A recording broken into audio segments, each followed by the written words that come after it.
We call it Smart, Smart FM, the spirit of Indonesia.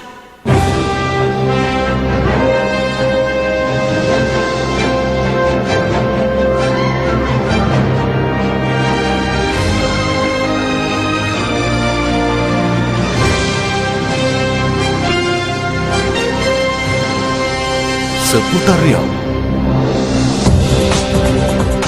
101,8 Smart Radio Pekanbaru Business and Inspiration. Di tengah keadaan perekonomian Indonesia yang tidak menentu, small listeners, karena dampak dari COVID-19, ini ternyata tidak menghentikan minat masyarakat ya, terutama kaum milenial untuk melakukan investasi. Dan ini cukup menarik karena pasalnya pada keadaan sulit ekonomi seperti ini, kebanyakan orang justru tertarik untuk menyimpan uang di beberapa produk investasi. Dan dari beberapa sumber yang kami kutip, small listeners, dikatakan bahwa selama pandemi COVID-19, minat generasi milenial untuk berinvestasi itu naik hingga 2 kali lipat dibanding sebelumnya.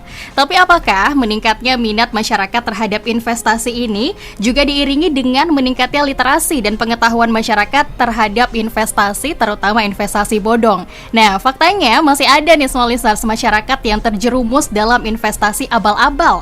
Dan masih segar ya di ingatan kita, kemarin ada kasus yang binomo dan lain sebagainya. Dan ini akan menjadi topik yang akan sangat menarik sekali untuk kita bahas di sore hari ini dalam Seputar Riau bersama dengan narasumber saya. Ada Mas Erwin Setiadi selaku Kepala Subbagian Edukasi dan Perlindungan Konsumen OJK Provinsi Riau. Mas Erwin, selamat sore. Selamat sore Mbak Gia, apa kabar? Gimana kabarnya nih? Alhamdulillah baik. Alhamdulillah baik. Mbak Gia, baik-baik ya kabarnya. Baik dong, harus dong. Kan ketemunya Mas Erwin di sore hari ini ya. Kita ketemu lagi tapi bahas sesuatu yang masih ilegal juga, cuman kita lebih ke investasi ya di sore hari ini ya.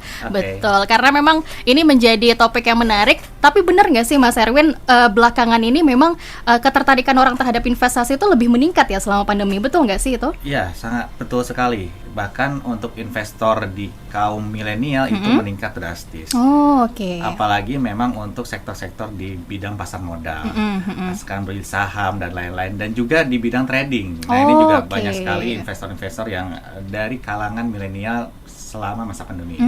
Oke, berarti ini akan menjadi informasi yang sangat informatif, informasi yang sangat informatif ya di sore hari ini ya, karena kita nggak mau dong ya terjerumus dengan yang namanya investasi bodong, karena itu akibatnya kerugian ya Mas Erwin. Jangan sampai. Oke, jangan sampai. Dan juga small listeners, kalau Anda yang punya pertanyaan, silahkan Anda bisa sampaikan di sore hari ini di live chat YouTube kita. Kita seperti biasa juga live di YouTube Smart FM Pekanbaru, atau Anda juga bisa ke WhatsApp di 081175711018. Saya juga mau membuka telepon interaktif ya di 0761328876. Baik, Mas Erwin, sebelum kita jauh ke investasi bodong, bagaimana bahayanya dan bagaimana tindakan preventif, saya mau ini dulu dong, kasih informasi dulu.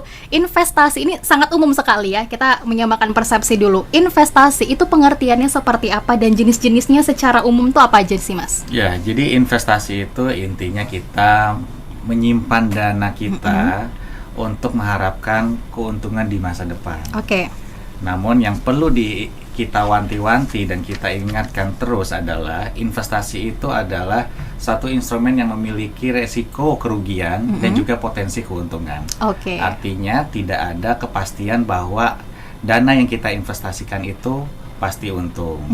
Nah, investasi itu memang dibagi dua ya. Ada investasi secara keuangan, investasi keuangan, financial investation.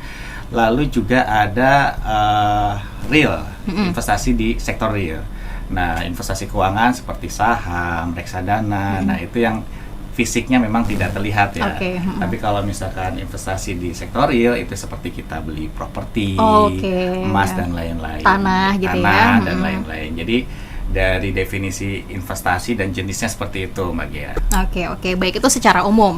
Nah, ini dikatakan investasi bodong atau ilegal. Nah, itu dalam pengertian yang seperti apa, Mas Erwin? Nah, ini ada dua perbedaan ya antara investasi ilegal dengan investasi bodong. Oh, beda.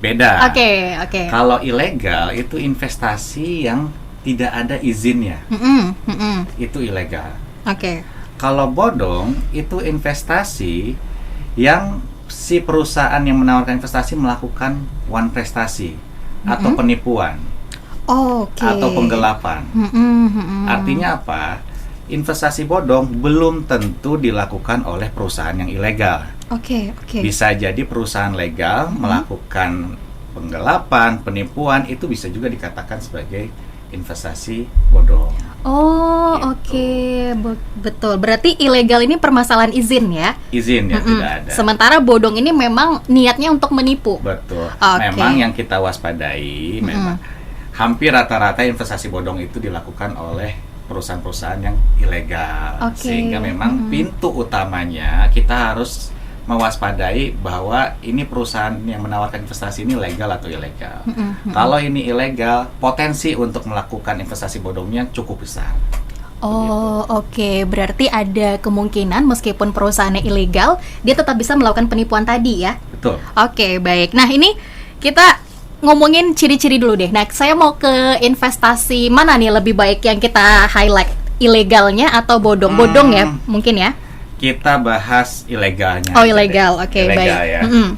Oke, mungkin kita walaupun bahas ilegal, sebetulnya kita menyerempet juga nih ke bodong ya. Betul, Artinya modusnya rata-rata sama. Modusnya rata-rata sama. Sehingga ciri-cirinya kalau misalnya investasi ilegal, yang pertama menjanjikan keuntungan yang tidak wajar dalam waktu dekat. Nah, kalau Mbak Gea sekarang kan investasi di instrumen keuangan itu kalau misalkan deposito aja kan mungkin sekarang setahun berapa? 3%, 4% ya keuntungannya. Pasar modal kita punya saham mungkin kalau kondisi pasar bagus mungkin sekitar 17%-an lah per tahun ya. Tapi kalau misalkan investasi-investasi bodong itu ada atau banyak yang menawarkan bunga-bunga atau return yang cukup tinggi di tiap bulannya. Bahkan tiap bulan yang menjanjikan 10%, 20%. Bisa bayangkan 20% per bulan setahunnya berapa? Oke. Artinya 240%, 2 kali lipatnya. Nah, ini yang memang dikatakan tidak wajar, yang masyarakat harus mewanti-wanti, mewaspadai. Itu yang pertama. Lalu yang kedua, menjanjikan bonus apabila kita merekrut anggota baru. Nah, ini biasanya menggunakan skema Ponzi. Skema Ponzi itu ya kita baru mendapatkan pengembalian investasi kita apabila kita mendapatkan member baru. Itu seperti money game. Betul. Bahkan misalkan skema Ponzi itu ya return yang kita terima itu adalah investasi yang kita kasih.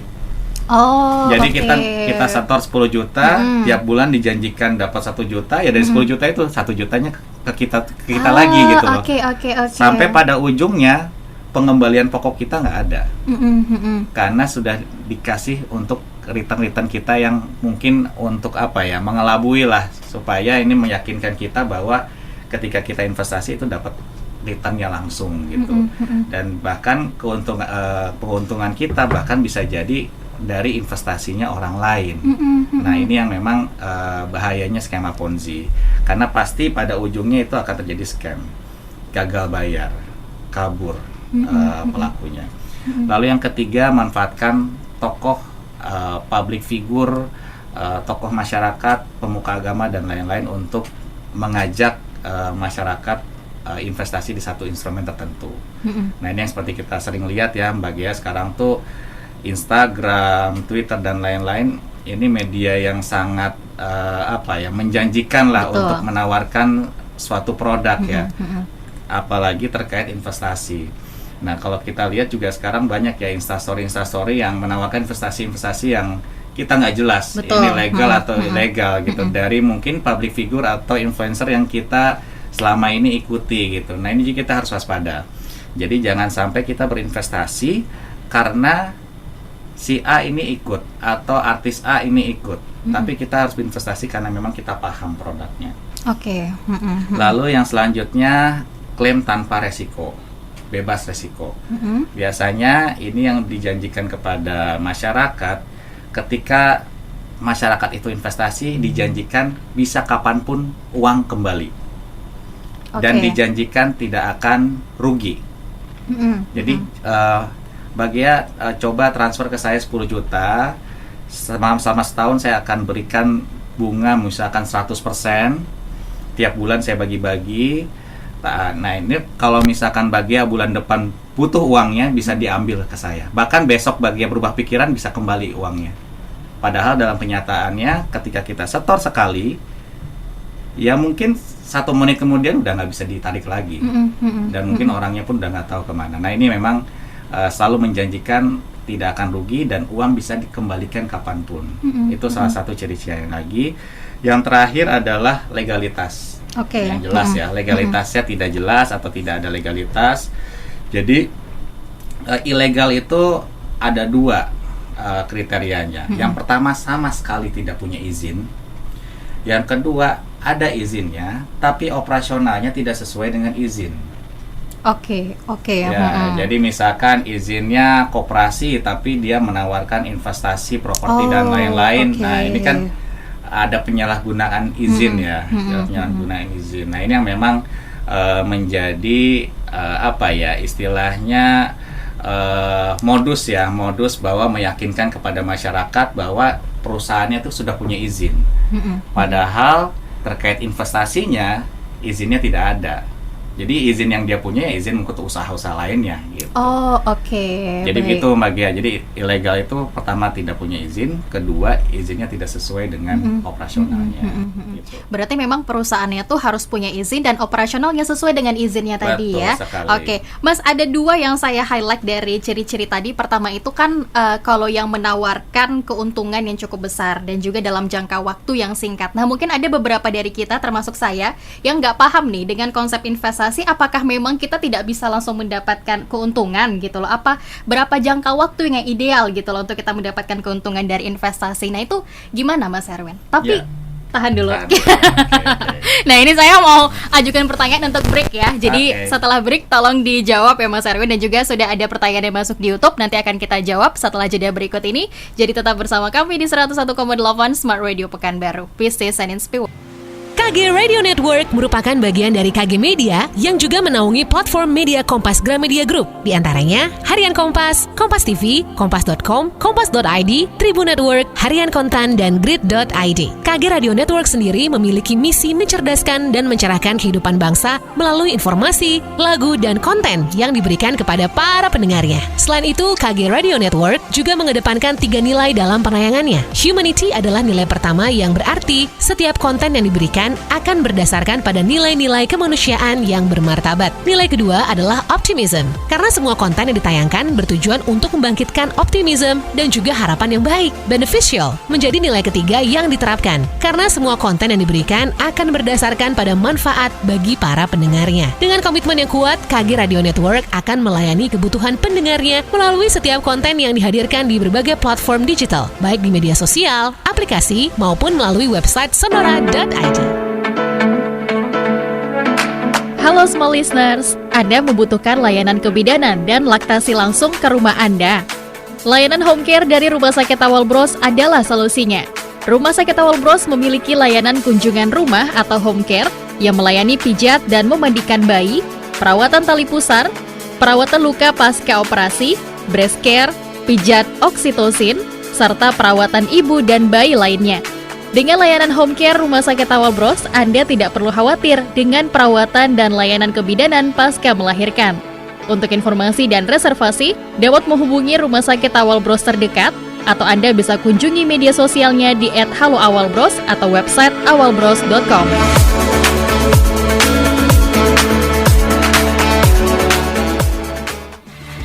Mata lokal menjangkau Indonesia. tribunpekanbaru.com.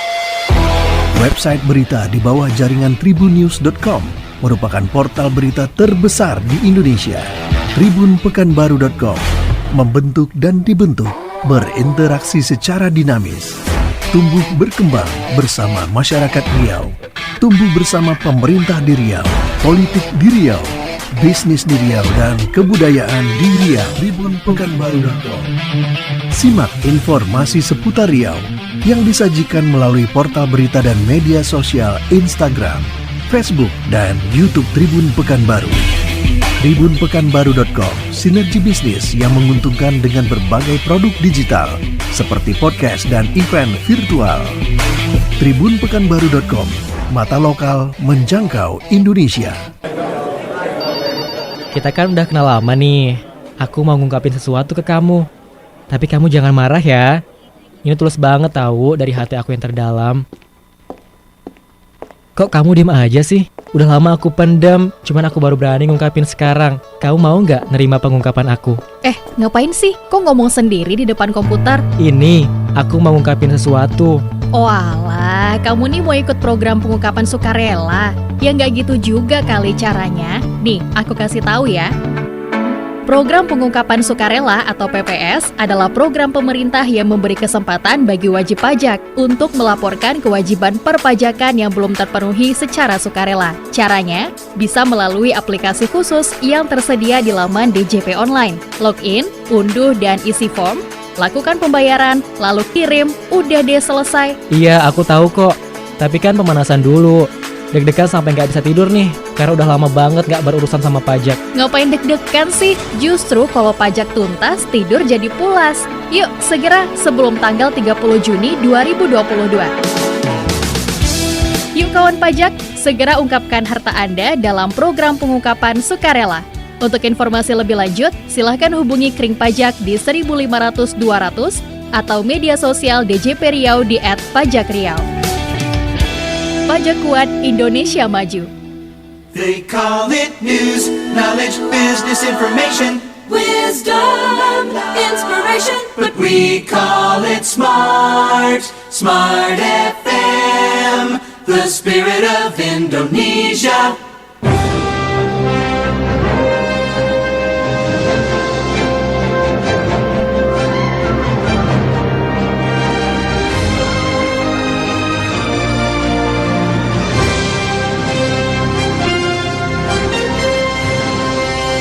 Seputar Riau. 101,8 Smart Radio Pekanbaru, Business and Inspiration. Baik, Smart Listeners, kembali dalam Seputar Riau, yang mana di sore hari ini kita spesial membahas terkait dengan investasi bodong, karena kasusnya masih marak terjadi ya di sekitar kita, dan semoga Anda tidak menjadi korbannya. Karena tadi saya ngobrol sama Mas Erwin, untuk investasi bodong taunya tuh setelah kejadian ya Mas ya. Sehingga kita harus bisa mendapatkan informasi sebanyak mungkin, sevalid mungkin ya untuk investasi yang akan kita keluarkan. Nah, Mas Erwin, membahas pertanyaan saya sebelum break tadi, kita pengen tahu cara kerja dari investasi yang betul, yang legal gitu, yang nggak penipuan. Itu sebenarnya seperti apa sih secara garis besar saja? Karena kan tadi kalau yang menawarkan keuntungan dengan cepat dan dalam jangka waktu yang singkat itu berpotensi besar adalah penipuan. Nah, cara kerja yang ideal tuh gimana Mas Erwin? Ya. Pertama kita harus pastikan izin-izinnya ya. Artinya kalau misalkan yang legal itu kita harus sudah firm bahwa perusahaan itu izinnya sudah sesuai. Misalkan bergerak di bidang perdagangan berjangka, harus ada izin Bapepti, bergerak di bidang industri jasa keuangan harus ada izin dari OJK. Nah, itu yang pertama ya, kita untuk mendefinisikan atau mengidentifikasikan bahwa ini adalah investasi yang legal. Yang kedua, kita dapat memahami proses bisnisnya seperti apa. Jadi ketika kita menyimpan dananya kepada perusahaan tersebut, kita juga bisa memahami dana kita tuh diapakan sih sampai dengan perusahaan itu bisa membalikan investasi kita dengan returnnya. Oke. Jadi selama ini memang investasi ilegal itu ciri-cirinya kita tidak pernah diceritakan, kita tidak pernah mengetahui secara spesifik proses bisnisnya seperti apa. Oh, oke. Sampai perusahaan tersebut menawarkan sebulan bisa dapat 20% bagi investornya. Nah, ini yang memang kalau yang legal itu proses bisnis harusnya dijelaskan secara detail dan kita bisa paham sebelumnya. Lalu yang ketiga, kita pun harus bisa benchmark ya terhadap industri-industri keuangan, investasi di industri-industri keuangan yang legal. Artinya tadi yang saya sampaikan, kalau kita mau invest di perbankan, kita coba cek rate BI rate-nya berapa.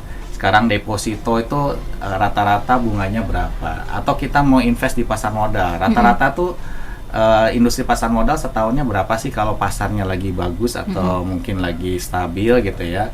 Nah, kita bandingkan dengan penawaran yang ada. Wah, ini udah nggak sesuai nih sama, udah jauh banget gapnya dengan yang mungkin kita ketahui legal lah seperti perbankan atau pasar modal dan lainnya. Jadi ketiga itu yang memang kita harus timang-timang bahwa kita bisa mengidentifikasikan bahwa ini wajar atau tidak sih, gitu. Itu sih bagian. Oke, berarti memang pertimbangannya cukup sulit ya kalau kita untuk investasi. Maksudnya harus banyak informasi yang kita dapatkan, Betul. pemantauannya juga harus ketat gitu ya. Intinya adalah kita paham dulu, baru kita investasi. Oke. Yang menjadi bahaya kita belum paham dan kita lakukan investasi. Bahaya itu baik yang legal ataupun ilegal, itu bahaya. Oh, oke. Ya, karena legal pun belum tentu bebas dari yang namanya resiko kerugian.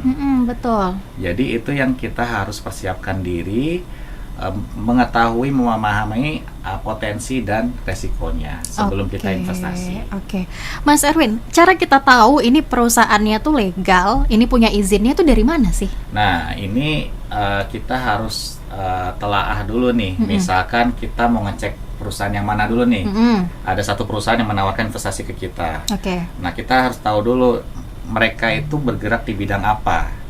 Kalau dia bergerak di bidang investasi kayak robot trading ya, misalkan, atau binomo, atau mungkin perusahaan komoditi berjangka, kita harus ketahui memang kalau misalkan komoditi berjangka, otoritasnya siapa.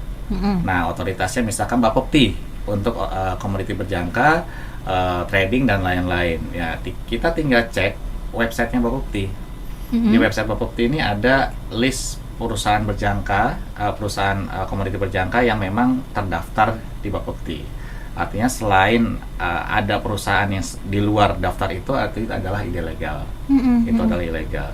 Termasuk juga apabila memang izin-izin dari OJK, misalkan pinjol ya, ada penawaran pinjol A, pinjol B, kita mau cek nih legal atau ilegal, tinggal cek di website OJK, ada daftar pinjol yang berizin di kita, artinya di luar itu adalah ilegal.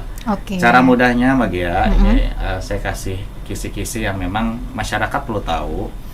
Kita kan semua tergabung dalam Satgas Waspada Investasi ya. Ada 13 lembaga, OJK ini merupakan koordinatornya, ada kepolisian, ada Kominfo, ada PPATK, Bank Indonesia dan lain-lain. Total ada 13 lembaga. Nah, kita kan berkoordinasi sesuai dengan kewenangannya masing-masing. Kita juga menginventarisir perusahaan-perusahaan investasi ilegal yang selama ini ditemukan atau dilaporkan oleh masyarakat. Jadi kita verifikasi, kita investigasi. Ketika memang terbukti perusahaan itu ilegal, kita masukkan ke dalam list perusahaan ilegal. Jadi total sekarang itu sudah ada 1.000 lebih ya, 1.000 perusahaan ilegal yang sudah dicatat di Investment Alert Portal namanya, itu daftar-daftar perusahaan investasi ilegal. Nah, cara kita ngeceknya itu bisa melalui WhatsApp centernya OJK. Kalau teman-teman atau rekan-rekan bisa mencatat di 081 157 157 157. Oke, 157-nya 3 kali ya? Ya, 081 157 3 kali. Nah, di situ tinggal kita ketik aja nama perusahaan yang ingin kita tanyakan. Nah, nanti kalau misalkan perusahaan itu legal, itu akan diinfokan bahwa perusahaan ini legal di bawah pengawasannya badan apa. Tapi kalau misalkan ilegal, nanti pun akan diinfokan bahwa ini masuk ke daftar ilegal. Jadi itu gerbang pertamanya lah untuk memfilter kita penasaran bahwa perusahaan investasi ini legal atau ilegal. Nah, ini ada kanal yang cukup praktis ya, kita bisa cek. Di luar kita juga harus cek ke website masing-masing otoritas yang menanganinya, yang mengawasinya, gitu Mbak Gia. Tadi kan ada list ya, Mas ya, list perusahaan mana yang itu ilegal. Kalau di Riau, nah ini boleh dapat informasinya juga nggak? Apakah memang cukup banyak juga perusahaan yang kemudian masuk ke daftar hitam dari OJK atau gimana? Ya, sebetulnya praktek investasi ilegal di Riau pun sebetulnya banyak ya pastinya di masyarakat, karena sekarang kan investasi ilegal itu nggak lagi fisik ya bentuknya ya, maksudnya door to door, bener-bener harus ada di tempat tertentu. Sekarang kan banyak investasi ilegal tuh bersifat online, menggunakan media internet, media sosial dan lain-lain, sehingga memang sangat bisa menjaring masyarakat di seluruh wilayah Indonesia, termasuk Riau. Jadi banyaknya memang masyarakat di sini juga terkena investasi ilegal yang memang berkantor pusatnya ada di Jakarta, di Jawa. Nah, So far memang kami juga kan di sini ada Satgas Waspada Investasi Daerah ya. Kita sedang berkoordinasi, melaporkan juga ke Satgas Waspada Investasi Pusat. Memang di sini juga pernah kita hentikan beberapa perusahaan ilegal yang berkantor pusatnya di Riau. Nah, di sini tercatat ada 4 perusahaan yang pernah kita hentikan di Provinsi Riau. Oke. Nah, ini menyambung pertanyaan dari Jeffrey Putra, karena dia ngomong gini nih Mas Erwin, investasi bodong itu apa nggak bisa ditutup aja tuh perusahaannya Mas? Karena seperti apa pengawasan OJK nih untuk investasi bodong ini? Apa hanya menunggu pengaduan saja atau turun langsung nih melakukan pengecekan? Nah, ini kayaknya korban-korban kayaknya nih Mas Erwin, gimana?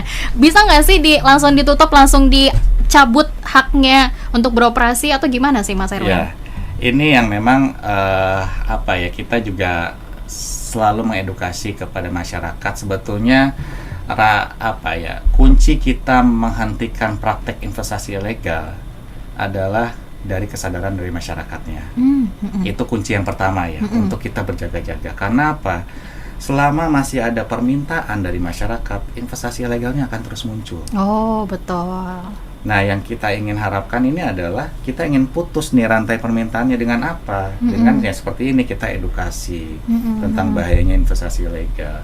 Ke depan kalau misalkan tidak ada lagi permintaan dari masyarakat, kan investasi ilegal juga mati sendiri.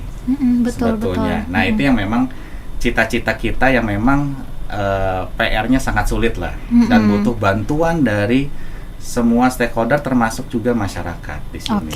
Nah, jadi memang selain memang paling efektif adalah peran aktif dari masyarakat, Mbak Gia.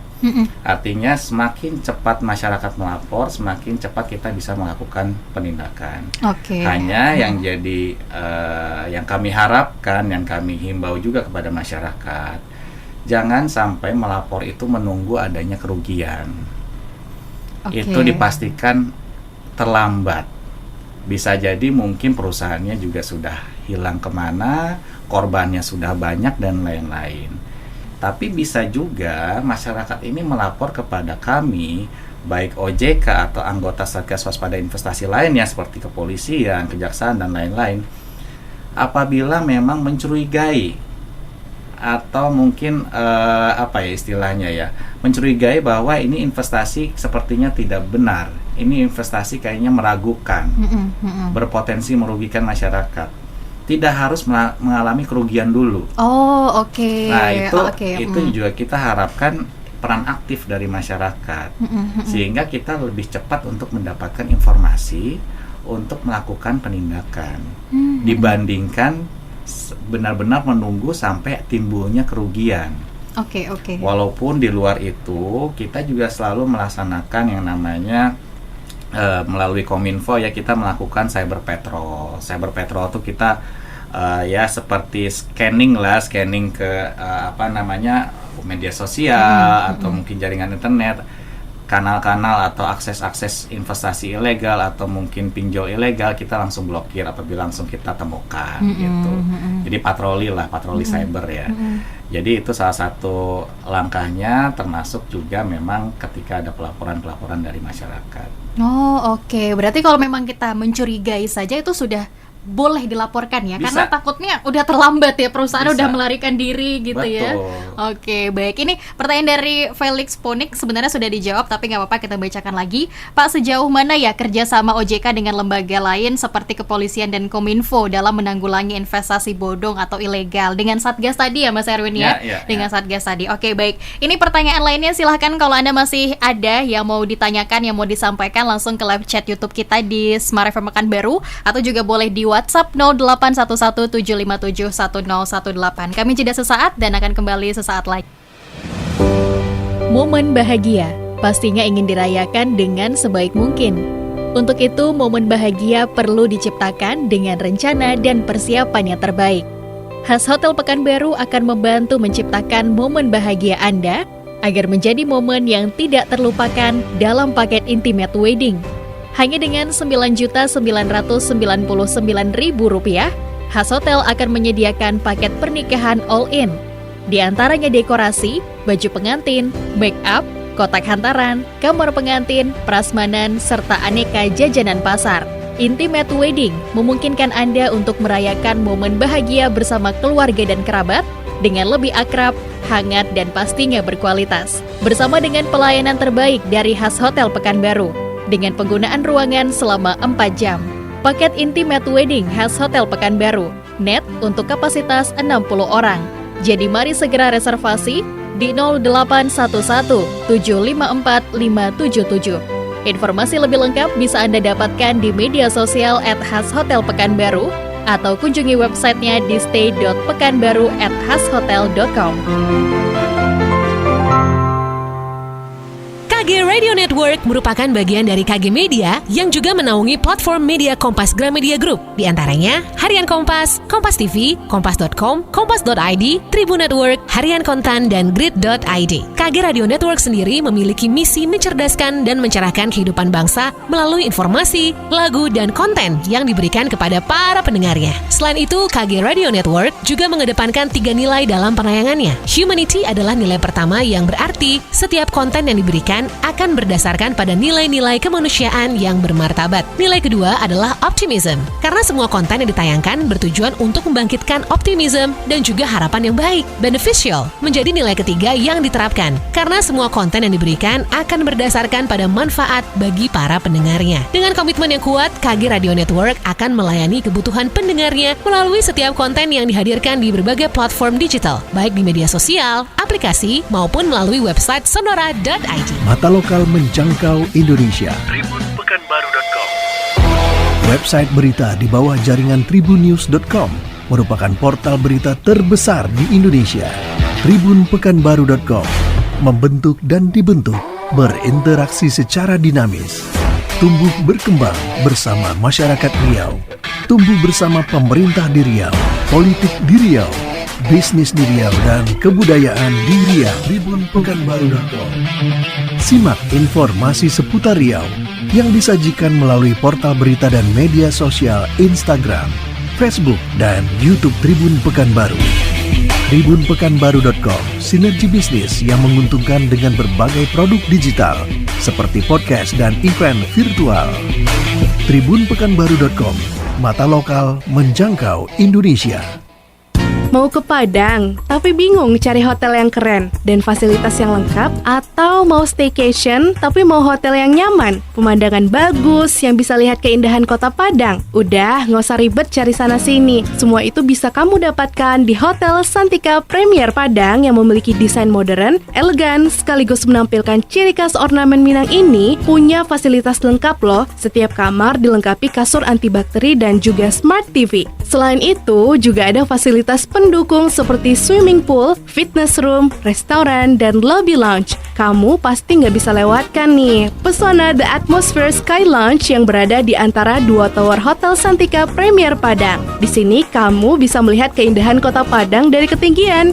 Gimana? Kebayang serunya staycation di Hotel Santika Premier Padang? Juga combo dengan Hotel Amaris Padang loh. Jadi buat kamu yang selalu melakukan perjalanan bisnis dengan budget tertentu, bisa stay di Hotel Amaris dan menikmati fasilitas swimming pool di Hotel Santika Premier Padang. Yuk, jadikan Hotel Santika Premier Padang dan Hotel Amaris Padang sebagai pilihan menginap di Kota Padang. Informasi dan reservasi bisa melalui aplikasi My Santika. Hotel Santika Premier Padang beralamat di Jalan Ahmad Yani nomor 20 Padang, Sumatera Barat. Informasi dan reservasi silakan hubungi 0751 29 222 atau melalui WhatsApp di 0811 6629 222. Jangan lupa follow juga akun Instagram @Santika Premier Padang Hotel dan Amaris Padang.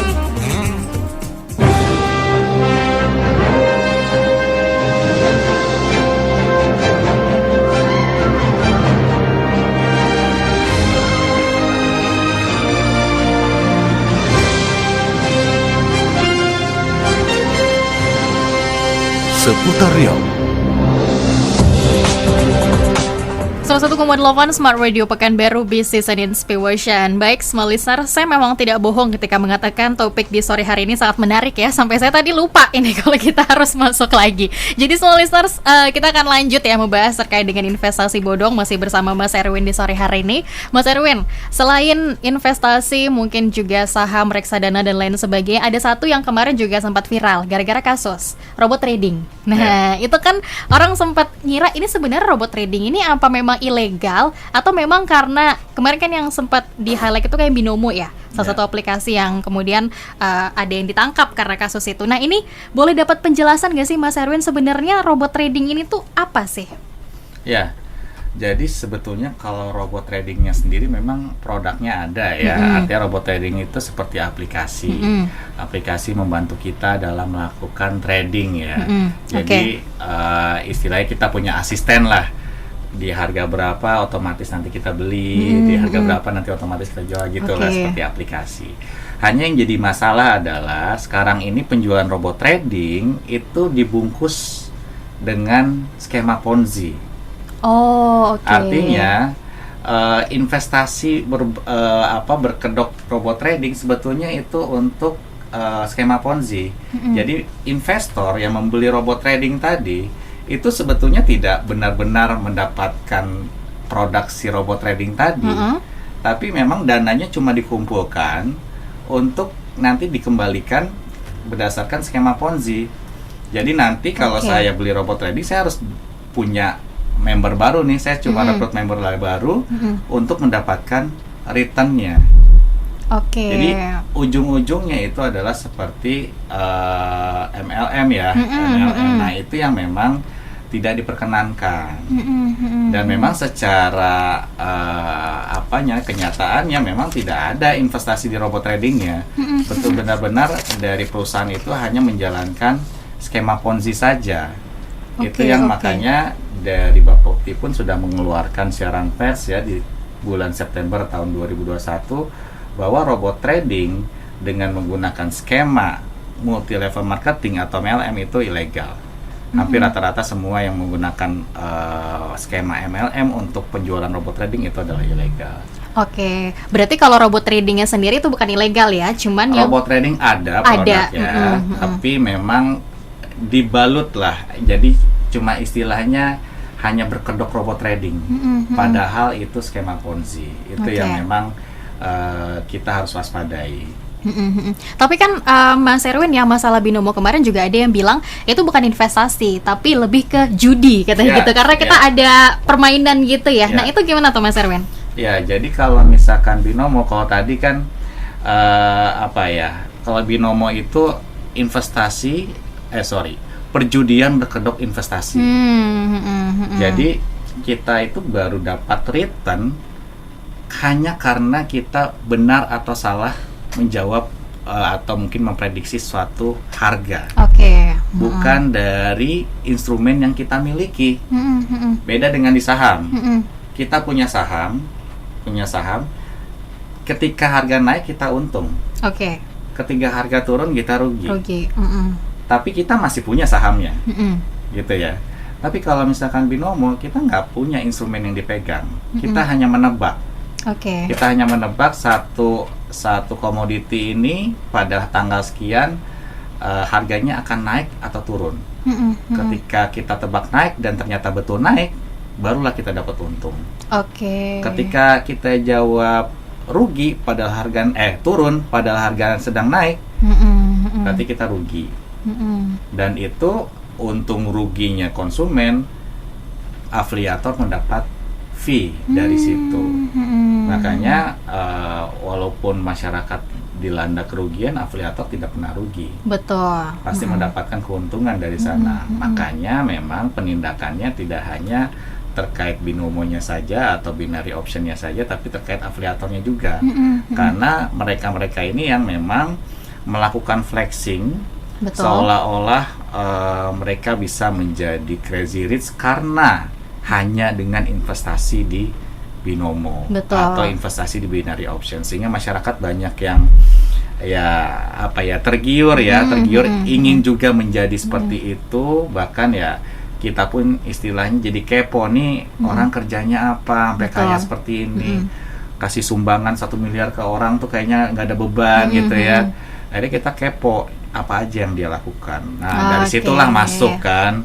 Saya dari tahun berapa trading gini. Betul. Akhirnya kita juga pelan-pelan tertarik sampai akhirnya diundang ke grup Telegram yang isinya mungkin bisa puluhan ribu atau ratusan ribu member, yang isinya pun flexing juga. Oke. Yang isinya adalah buzzer sebetulnya.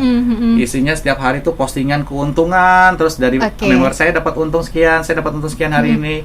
Sehingga ketika orang-orang yang baru masuk Telegram itu ya akan terperdaya gitu. Ini investasi benar-benar semuanya untung ya kayaknya ya. Akhirnya dia terbuai lagi untuk terus tambah investasi yang tadi ya, yang ilegal tadi. Saya jadi bisa nangkap ternyata ketika kita berinvestasi, kalau mindset kita di awal itu memang untuk mencari keuntungan dalam waktu yang cepat, itu kita jadi terjebak ya dengan investasi-investasi yang bodong ya, yang menawarkan hal yang semacam itu. Nah, ini pertanyaan dari Vina Ramafalah nih, Mas Erwin. Ini kayaknya memang banyak yang tendensinya agak negatif karena kayaknya korban-korban atau mungkin gimana gitu ya. Ini nanya seperti ini, Pak, kenapa investasi bodong ini bisa menjamur katanya? Apakah perusahaan investasi yang berizin itu bisa menyalahgunakan izinnya? Maksud saya menyalahgunakan dengan menipu. Maaf, contoh kejadian Ustadz inisial M katanya gitu. Saya nggak tahu juga nih Ustadz inisial M siapa ya. Banyak sih. Oh iya, banyak soalnya ya. Gimana tuh Mas Erwin? Ya, jadi memang tadi ya, yang namanya investasi kan ada investasi legal, ada investasi bodong. Artinya perusahaan-perusahaan yang melakukan investasi bodong belum tentu ilegal semua. Bisa jadi juga perusahaan yang legal. Dan investasi bodong atau investasi legal itu bisa tumbuh, bisa dibentuk kapan saja. Kita misalkan tinggal di satu kompleks, sebelah rumah kita aja tiba-tiba bikin satu perusahaan bodong, perusahaan ilegal kan bisa saja. Betul. Tinggal mereka misalkan nawarkan ke kita, tinggal kita yang bisa bersikap, berjaga diri atau mewaspadai dengan tadi mengenali ciri-ciri dan lain-lain. Artinya apa? Tadi yang saya sampaikan, selama permintaan dari masyarakat itu ada, investasi ilegal akan terus tumbuh. Betul. Nah, sebetulnya kami di Satgas Waspada Investasi melakukan langkah-langkah pencegahan ya. Artinya kita melakukan langkah preventif dan juga langkah represif. Represif itu penindakannya apabila sudah terjadi praktek tersebut, praktek investasi ilegal. Preventif adalah pencegahannya. Pencegahannya tadi ya seperti saya lakukan hari ini, edukasi. Kita rutin dengan berkolaborasi dengan stakeholder, menyampaikan publikasi, iklan layanan masyarakat dan lain-lain. Yang kedua, kita juga tadi menyampaikan informasi-informasi daftar perusahaan investasi ilegal di kanal-kanal kami supaya masyarakat bisa mengakses. Jadi mengetahui sebelum investasi apakah ini perusahaan ilegal atau legal. Lalu represifnya seperti apa? Kita membuka kanal-kanal pengaduan. Kanal-kanal pengaduan baik itu OJK ataupun mungkin dari anggota Satgas Waspada Investasi lain. Yang kedua, kita pun melakukan penindakan atas dasar memang adanya praktek-praktek investasi ilegal, baik memang dari laporan masyarakat ataupun dari investigasi yang kami lakukan. Jadi kita pasti panggil si perusahaannya, kita investigasi apakah dia punya izinnya atau tidak. Lalu juga kalau misalkan memang ada tindakan-tindakan yang memang merugikan masyarakat yang sudah terjadi, ya kita juga akan usut sesuai dengan kewenangan dari kepolisian. Bahkan ada beberapa sudah cukup banyak pelaku-pelaku investasi ilegal yang akhirnya memang dipidanakan ya, Mungkin itu Mbak Gia. Oke, tapi kalau pertanyaannya lagi nih Mas Erwin, kalau sudah melaporkan adanya investasi bodong, apakah uangnya dijamin akan balik lagi Pak? Katanya gitu. Nah, kalau masalah uang balik lagi itu mungkin nggak sih Mas Erwin? Saya bilang mungkin. Tapi kemungkinan besarnya tidak, ya. Oke, ada juga kemungkinan besarnya enggak ya? Iya, karena yang pertama tadi ya, pelaku ini pasti sudah istilahnya pelaku investasi bodong nih ya kadang juga jadi pelaku money laundering ya. Kita juga mungkin uangnya kita tidak tahu dilarikan kemana. Betul. Yang kedua juga mungkin sudah digunakan untuk, ya kalau misalkan contoh first travel kan dipakai untuk foya-foya. Oke. Sudah dihabiskan Betul, gitu kan betul. untuk kepentingan pribadi dan lain-lain. Dikembalikan bisa, tapi sesuai dengan misalkan sudah dipidana nih, sudah masuk ke ranah hukum, dan lalu juga nanti dituntut untuk mengganti rugi, ya tinggal kita hitung aset yang tersisa berapa.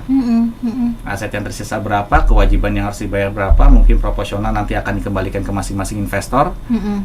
Tapi pastinya tidak sesuai dengan investasi yang sudah kita bayarkan. Betul. Oke. Misalkan ya ada case investasi ratusan juta cuma dapat mungkin ratusan ribu. Jauh banget ya. Karena sisa dari aset investasi ilegal yang mungkin tersisa itu ya sedikit.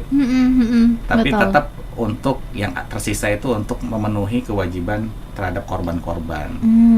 Jadi saya sampaikan mungkin kembali, tapi tidak kembali mungkin juga. Oke, gitu. Dan betul, lebih betul. besar kemungkinannya. Gitu. Maka dari itu kita ada baiknya mencegah dulu ya, Ya. supaya tidak masuk dan juga terjerumus dalam investasi bodong ini. Nah, apa aja sih? Ini mungkin saya sebagai seorang investor awal nih, Mas Erwin, kepikiran mau investasi gitu. Nah, apa sih tips-tips yang bisa saya terima di sore hari ini dari Mas Erwin? Ya, sebelum kita investasi, pertama adalah teliti legalitasnya. Tadi sudah saya sebutkan ya, ada WhatsApp OJK 081-157-157-157. Cek legalitas dari sana cukup membantu, walaupun mungkin yang tidak terdaftar di sana belum tentu juga legal gitu. Jadi kita harus pahami betul bidang usahanya apa, otoritasnya siapa, cek di website otoritas atau informasi melalui otoritas tersebut. Oke. Gitu. Lalu yang kedua, pahami proses bisnis yang ditawarkan. Tadi yang saya sampaikan di awal. Jadi kalau kita investasi, mereka menjanjikan keuntungan, kita harus tahu uang kita tuh diapakan. Oke. Bisnisnya tuh seperti apa, sampai mereka bisa menjanjikan return berapa persen ke kita. Jadi kita harus pahami apakah itu wajar atau tidak. Lalu yang ketiga, pahami manfaat dan resikonya. Jadi kita harus paham terkait benefit-benefitnya, termasuk resiko-resiko kerugiannya. Dan hati-hati, janji kepastian pasti untung. Karena tidak ada rumus investasi itu pasti untung. Bisa untung dan bisa rugi. Lalu yang selanjutnya, pahami hak dan kewajiban kita sebagai investor. Dan yang terakhir memang laporkan kepada Satgas Waspada Investasi, termasuk juga OJK atau kepolisian dan anggota Satgas lainnya apabila memang ada kecurigaan terkait penawaran investasi yang ditawarkan kepada kita. Gitu. Jadi jangan ragu kalau misalkan tiba-tiba ada perusahaan yang menawarkan investasi kita ragu-ragu, tanya saja, laporkan. Jadi jangan sampai kita ikut dulu, rugi baru lapor. Itu akan sangat terlambat untuk kita lakukan penindakan, termasuk juga pencegahan kerugian yang lebih besar lagi. Oke, Mas Erwin tadi ada menyebutkan juga dipahami returnnya tuh wajar atau tidak. Nah, tahu kita wajar nih gimana nih Mas Erwin? Ya, wajar ini kita memang kita harus pahami ya bidang-bidang usahanya seperti apa. Nah, kalau misalkan kita investasi di instrumen financial investment atau mungkin investasi keuangan, kita tahu nih pasar modal ini berapa sih rata-rata keuntungan per tahunnya, average-nya, atau di perbankan berapa gitu. Itu jadi benchmark. Jadi benchmark. Yang kedua, tadi dari proses bisnisnya wajar nggak dia bisa menghasilkan keuntungan seperti itu. Artinya apa? Tadi pahami lagi proses bisnisnya seperti apa. Jadi memang aspek wajar atau tidak wajar, balik lagi pembandingnya apa. Betul. Gitu. Itu sih Mbak Gia. Oke, baik. Ini dari Robert, pertanyaan baru nih Mas Erwin, coba kita bacakan ya. Bagaimana cara OJK untuk meminimalisir perusahaan investasi bodong ini? Ini lebih tanggung jawab ke aparatnya, dalam hal ini polisi, atau OJK sebagai pengawas? Oh, ngomongin tanggung jawab nih Mas Erwin, berat nih kayaknya nih. Silakan. Ya, jadi pemberantasan investasi ilegal itu adalah tanggung jawab seluruh stakeholder, tidak hanya OJK. Tadi Satgas Waspada Investasi ini ada 13 anggota. Nah, yang memang benar-benar in charge atau di garda terdepan dalam melakukan pemberantasan investasi ilegal. Ada OJK, ada Bank Indonesia, Kementerian Perdagangan, Kementerian Kominfo, lalu juga Kementerian Dalam Negeri, Kementerian Koperasi, UMKM, Kementerian Agama, Kementerian Pendidikan, Kejaksaan, Polri, Kementerian Investasi dan BKPM, PPATK. Jadi 13 lembaga ini berkoordinasi untuk melakukan upaya-upaya pencegahan preventif tadi yang saya sampaikan dan represif. Jadi kita nggak kerja sendiri, kita ini bekerja bersama-sama dengan stakeholder. Betul. Dan yang paling penting tadi peran aktif dari masyarakat. Betul.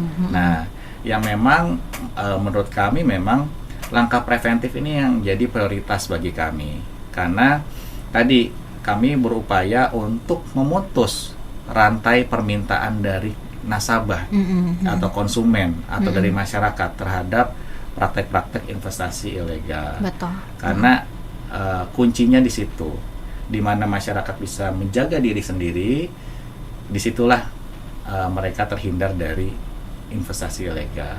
Karena kita tidak bisa jamin investasi ilegal itu tidak akan tumbuh di mana saja dan kapan saja. Betul. Tadi yang saya analogikan, tetangga sebelah kita aja bikin usaha investasi ilegal bisa langsung tawarkan ke tetangga terdekat. Betul. Nah ini kan langkah preventif yang paling depan itu adalah diri kita sendiri, gitu.